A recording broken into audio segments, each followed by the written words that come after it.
To automatically block images suspected of containing malware in Messages app on Samsung Galaxy S24 Ultra, you have to enable Messaging app protection feature. To do so, swipe down the top of the screen and then tap setting icon. Scroll down the screen to find security and privacy. Tap security and privacy. Under additional security settings section, tap auto blocker. If auto blocker is still off, you can tap the on off switch until the switch turns blue to turn it on.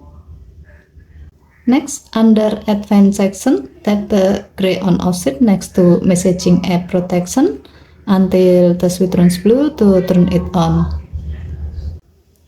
When the messaging app protection feature is on, your phone will automatically block images suspected of containing malicious media content or malware in messaging apps, including messaging apps made by a third party, to ensure that your device and data are well protected.